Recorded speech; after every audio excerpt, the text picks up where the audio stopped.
विकसित संकल्प यात्रा का आज इंद्री में आगमन हुआ है और आप देख सकते हैं लाइव तस्वीरों में इंद्री के विधायक राम कुमार कश्यप जितनी भी सरकार की योजनाएं हैं उनको बारीकी से उनका निरीक्षण करते हुए सभी स्टॉल लगाई गई हैं। सभी विभागों के अधिकारी कर्मचारी यहां पर मौजूद हैं और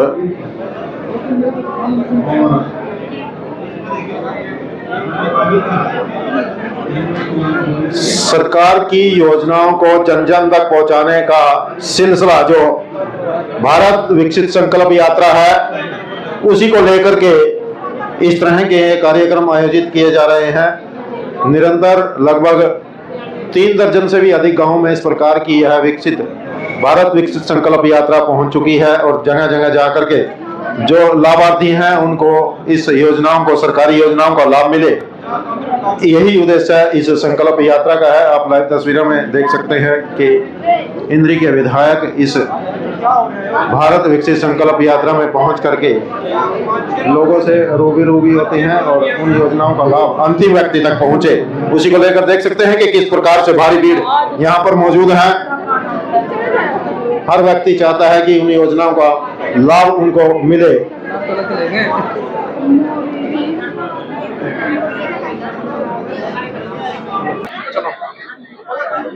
भारत विकसित संकल्प यात्रा आप देख सकते हैं कि किस प्रकार से हर व्यक्ति यहां पर पहुंचा है। किसी न किसी की कोई समस्या है, उस समस्या को लेकर के और उन समस्याओं का समाधान करना ही इस भारत विकसित संकल्प यात्रा का उद्देश्य है। अंत्योदय जो सरकार की योजना है, यानी कि अंतिम व्यक्ति तक सरकार की योजनाएं पहुंचे, उसको लेकर के यह भारत विकसित संकल्प यात्रा हर गांव में जा रही है और लोगों की समस्याओं को सुना जा रहा है, उनको मौके पर निदान करने का प्रयास किया जा रहा है। स्वास्थ्य विभाग की तरफ से, आयुष विभाग की तरफ से भी डॉक्टर यहां पर पहुंचे हैं ताकि लोगों को उन योजनाओं के बारे में बताया जा सके, उन योजनाओं का लाभ उनको मिल सके। इस भारत विकसित संकल्प यात्रा का यही मुख्य उद्देश्य है। हर विभाग के अधिकारी कर्मचारी यहां पर पहुंचे हैं। जिस विभाग से भी संबंधित कोई समस्या विधायक जी के सामने आती है तो उसका निदान करने का प्रयास अवश्य किया जाता है।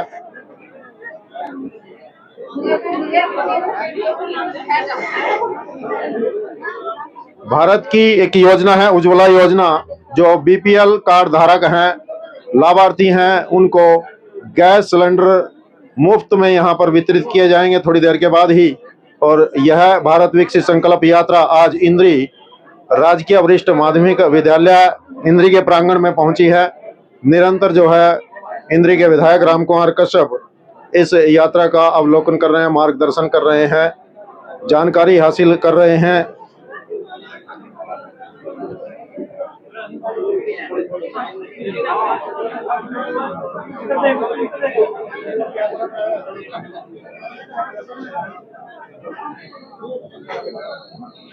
आयुष्मान बेनिफिशियरी, मेरी कहानी मेरी जुबानी, ये 5 नाम आए हैं आयुष।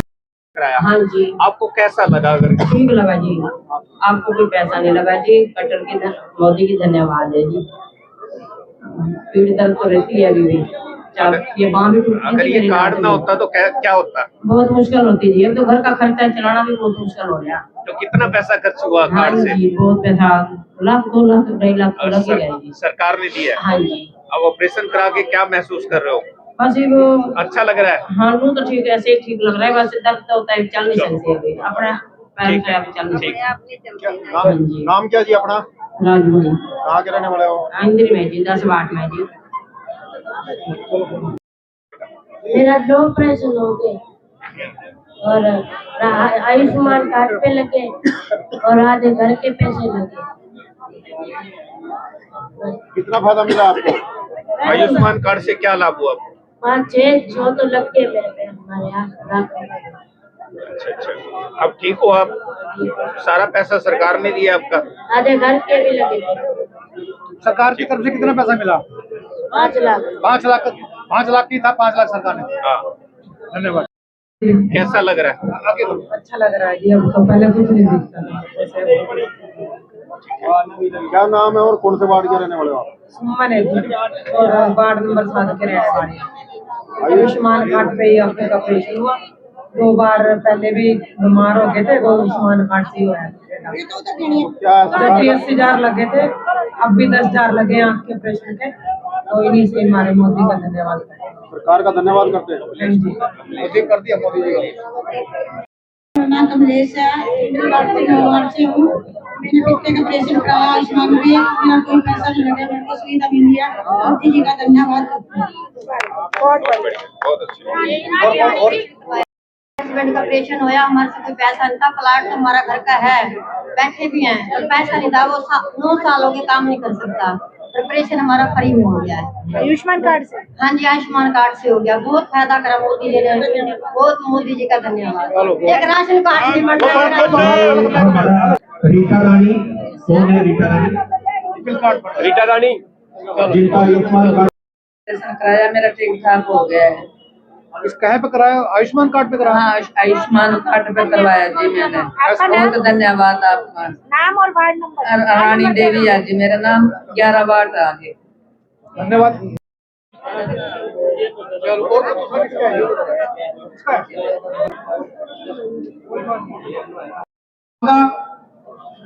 श्रीमती शशिकांता जी एमसी, सीमा कश्यप जी एमपी, जगदीश गोयल जी, राजेंद्र मीटा जी एमसी साहब, डिम्पल जी एमसी, विजय चोपड़ा जी, हमारे सामाजिक कार्यकर्ता बलबीर पंचाल जी प्रधान, जयपाल जी बंसल पत्रकार, प्रताप सिंह जी, दर्शन बजाज जी, डॉक्टर पवन कंबोज, मुकेश शर्मा ब्याना, बलवंत कश्यप जी, हरिकिशन कश्यप, प्रताप मनोहर सरपंच, बंटी वाल्मीकि, जगमाल वाल्मीकि, एससी मोर्चा राकेश पाल जी, एमसी ओम प्रकाश वाल्मीकि, नरेंद्र गोमती पत्रकार, विजय कंबोज जी, मेनपाल कश्यप जी पत्रकार, अमित जी, सुरेश जी, अनेजा जी पत्रकार, सुरेश जी पत्रकार, सुनील जी पत्रकार, डॉक्टर सुरेंद्र जी, विक्की मल्होत्रा जी और मेरे सामने बैठे और खड़े शहर के सभी समान बुजुर्गों, माता बहनों, प्यारे बच्चों, पत्रकार छायाकर साथियों और जितने भी इस विकसित भारत संकल्प यात्रा में अधिकारी कर्मचारी आए हैं, तो मैं सबसे पहले तो आज विकसित भारत संकल्प यात्रा में हमारे बीच में अधिकारी कर्मचारी आए हैं, तो मैं सबसे पहले तो आपकी तरफ से, अपनी तरफ से जितने भी अधिकारी कर्मचारी यहाँ पर आए हैं संकल्प यात्रा में, उन सभी का यहाँ पहुंचने पर मैं दिल के गहराइयों का अभिनंदन करता हूँ, स्वागत करता हूँ और उम्मीद करता हूँ कि जिस भी काम के लिए वो यहाँ पर आए, हम सभी की समस्या का समाधान करने के बाद ही यहाँ से प्रस्थान करेंगे। तो जहां तक ये आज विकसित भारत संकल्प यात्रा आई है, इसका मुख्य उद्देश्य यही है, ये हिंदुस्तान के हर गांव, हर शहर के हर वार्ड में जा रही है। तो अगर मैं आज अपने हल्की इंद्री की बात करूं, हल्का इंद्री के में 118 के लगभग पंचायतें हैं, 140 के अगर गांव हैं, तो ये लगभग 15 गांव को छोड़ के ये गांव में सभी गांव में इसका दौरा हो चुका है। तो अभी शहरों में आज पहला दिन इंद्री का शहर में अभी जाने वाली है, आज पहले दिन इंद्री शहर में आई है। इसके बाद हमारे छाना गांव में एक दूसरा दोपहर के बाद रहेगी यात्रा। इस यात्रा का मुख्य उद्देश्य यही है, जितनी भी केंद्र सरकार की, प्रदेश सरकार की कल्याणकारी योजना है, नीतियां हैं, उनकी जानकारी आप लोगों को देना है। जानकारी देने के बाद प्लीज आप माता जी बैठ जाए, आप मैंने लगता नहीं सुनने नहीं पाता, आप अपना काम करा लो। जो आप आज विकसित संकल्प यात्रा पहुंचे, तो विकसित भारत संकल्प यात्रा जो है ये हरियाणा के हर गांव में, हर शहर में जारी है। तो वहां पर जाकर के ये जितनी भी केंद्र सरकार की योजना है, प्रदेश सरकार की योजना लोगों के कल्याण के लिए बनाई, उसकी जानकारी देनी है और मौके पे जो लाभार्थी हैं उनके जो है उसको लाभ देने का भी काम किया जा रहा है। जैसे मेरे हल्के की अगर मैं बात करूं, इंद्री हल्का में 144 के लगभग गाँव हैं, 118 के लगभग पंचायतें हैं। तो ये जो है लगभग मेरा जो है 99% जो हल्का कवर हो गया गांवों का, तो उसमें 15 गांव रह गए। आज पहली बार ये शहरों में जा रही है, तो आज शहर उसी कड़ी में शहर में आई है। तो आज हम शहरी में 2 प्रोग्राम करेंगे, एक यहाँ पर इंद्री में है, इसके बाद छानो गाँव में, क्योंकि वो गाँव है, ग्रामीण अंचल से लोग रहते हैं, तो वो यहाँ नहीं आ पाएंगे, तो वहीं पर शाम को होगा।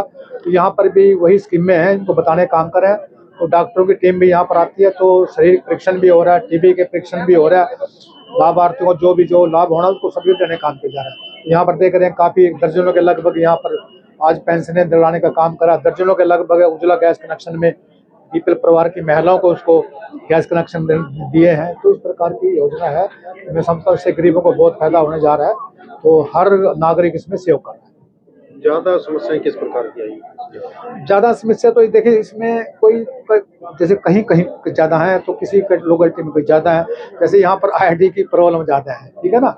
तो मैं सोचता हूँ इसमें शिक्षा का अभाव है, तो उनको पता नहीं भी ये कैसे ठीक होगा। तो आज एक गरीब आदमी है, वो तो एक एप्लीकेशन में लिख सकते हैं। तो मैंने बड़ा प्रयास किया, एप्लीकेशन नहीं लिख पाए, तो फिर मैंने उनकी आईडी से ही काम चलाया। उस पर लिख दिया पेंशन बनाने के बाद है, आईडी ठीक करवाने के बारे में, तो उसके मोबाइल नंबर लिख के उस पर काम कराने के बाद करेंगे। तो यानी कि सरकार आपके द्वार एक इस कार्यक्रम को भी कह सकते हैं। हाँ, सरकार आपके द्वार देखेगा। जैसे मैं कहता हूँ डॉक्टरों की लंबी चौड़ी टीम आ रही है यहाँ पर, आयुष डिपार्टमेंट से डॉक्टर आए, हेल्थ से यहाँ पर हैं। तो ये शारीरिक चीज़ें परीक्षा जांच कराई है अपने, तो मेरे ख्याल में 150 के लगभग हो गए यहाँ पर। अगर यही अपना परीक्षण कराने के लिए डॉक्टरों के पास जाते, पहले तो उनको उनकी पर्ची बनती, पता नहीं कितने 100 रुपये लेते, 500 लेते, पैसे देने पड़ते, फिर वो चेकअप करते, लाइन में लगना पड़ता। लाइन में तो यहाँ भी लगे होंगे, क्योंकि भीड़ जाना थी।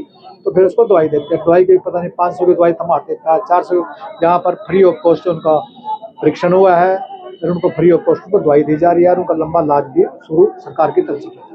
नरेंद्र मोदी का सपना है कि हमारा देश जो है विकासशील हो, विकसित भारत बने। इस पर विकासशील तो देश हमारा है, हमारा देश विकसित बने। हम विकासशील देशों की कैटेगरी में आते हैं। हम विकसित देश में जो है, वर्ल्ड में जो है 200 के लगभग देश है, उसमें से केवल 37 देश ही ऐसे हैं जो विकसित कैटेगरी में आते हैं। हम बहुत दूर हैं।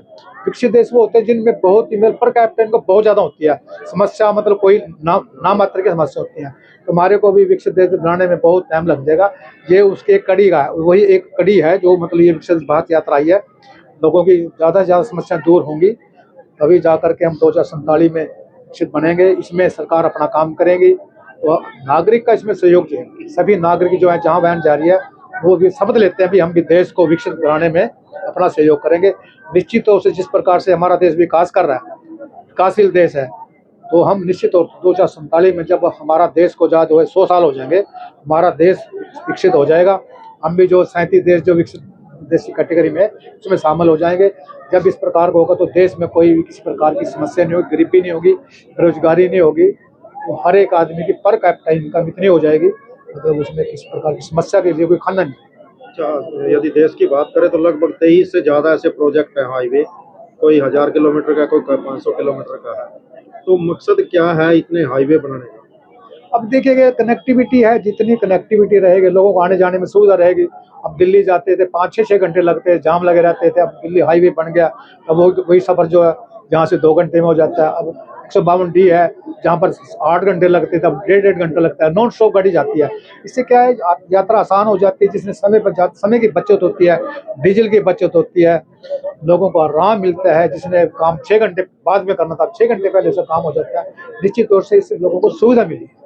तो हरियाणा में भी इस तरह के कोई प्रोजेक्ट और बड़े प्रोजेक्ट आ रहे हैं? देखिएगा, अब हरियाणा का कोई भी जिला ऐसा नहीं है जो हाईवे से नहीं जुड़ा है। हरियाणा का बहुत खुशी मुझे बताते हुए है कि हरियाणा का हर एक जिला जो है हाईवे से जुड़ गया। आप देख रहे हैं, अब चौगामे के बाद एक हाईवे निकल रहा है। अभी एक ये यहाँ पर होटल से यहाँ एक हाईवे निकल रहा, वो मेरे हलके को कवर कर रहा। इस प्रकार से हाईवे की कोई कमी नहीं है, सरकार अपनी स्पीड से काम कर रही है। अच्छा, जो ये हाईवे बन रहा है शामली से लेकर के अम्बाला तक, इसमें डिमांड है कि चंद्राओं के पास इसमें कट दिया जाए। ठीक है, अगर डिमांड है तो वो डिमांड हमारे पास आई तो वो देखो ये सेंटर का मामला है, ठीक है ना, तो सेंटर के पास उसके लिए भेज देंगे। अगर उसमें किसी प्रकार की किसानों का या आम आदमी को असुविधा होती है, अगर उसको वो कटना होने से कट देने से सुविधा होती है तो कट दवाने का जरूर काम करें। अच्छा, अशोक तंवर जी का पता लग रहा है कि वो अब बीजेपी में शामिल होने का। देखिए ऐसा मुझे देखो बातों में ये मेरे प्रयोग में नहीं आती। इस प्रकार की वो आता है तो उसका स्वागत होगा। ये सारा काम जो है हाई कमांड ने देखना है, अगर आता है तो स्वागत होगा। तो क्या बीजेपी का कुंभा बढ़ेगा? बड़े लीडर निश्चित तौर से बीजेपी का कुंभा बढ़ रहा है और आगे भी बढ़ने के बहुत स्कोप। 2024 में क्या टारगेट है? 2024 में आप देख रहे हैं जनता से, आप जैसे अब ये जनता अब देखेगा, गरीब से गरीब आदमी को जो है सरकार टच कर रही है। उसके अधिकारी आ रहे हैं, कोई अधिकारी अनिल कोई अधिकारी के पास जाना पड़ता था, चक्कर पता नहीं कितने चक्कर पे चक्कर लगाने पड़ते हैं। अब सरकारी चक्कर लगा रही है इनके दोबारा, ठीक है ना। ये बैठे राम शांत, हम ही चक्कर लगा रहे हैं, इनकी सारी समस्या हल कर रहे हैं। जब इस प्रकार की समस्या खत्म, निश्चित तौर से जनता जो है मतलब सहयोग करेगी जैसे जिस प्रकार से। तो पुनः एक बार फिर से मोदी सरकार, हरियाणा में मनोहर सरकार। हाँ देखिएगा, ये जनता ने देखना। जनता अगर पार्टी से खुश होगी तो बिल्कुल निश्चित तौर से जनता उनको वोट दे करके बहुत भारी मत से जिताने का काम। क्या आप पुनः यहाँ से टिकट की दावेदारी करें? देखिए, ये हाईकमांड ने देखना है। हाईकमांड अगर मेरे पे विश्वास करती है, टिकट देती है, तो निश्चित तौर से चुनाव लड़ने काम करेंगे। अच्छा, पटवारी और कानून हड़ताल पर बैठे हैं, काम बाधित ठीक है, ये हमारा देश लोकतांत्रिक देश है। हर एक को अपनी बात कहने का अधिकार है। कोई प्रदर्शन के माध्यम से, कोई हड़ताल के माध्यम से, अगर उनकी कोई बात है तो वो पीसफुली अपने हड़ताल कर रहे हैं। तो मेरे को पूरा विश्वास है बहुत जल्दी ही सरकार उनसे संज्ञान में मैटर आ गया होगा। सरकार उनके संज्ञान में लेकर के उनके मैटर को जल्दी ही उनसे बात करके उनकी समस्या को हल करने करेगी। निश्चित तौर से जल्दी ये हड़ताल खत्म होगी।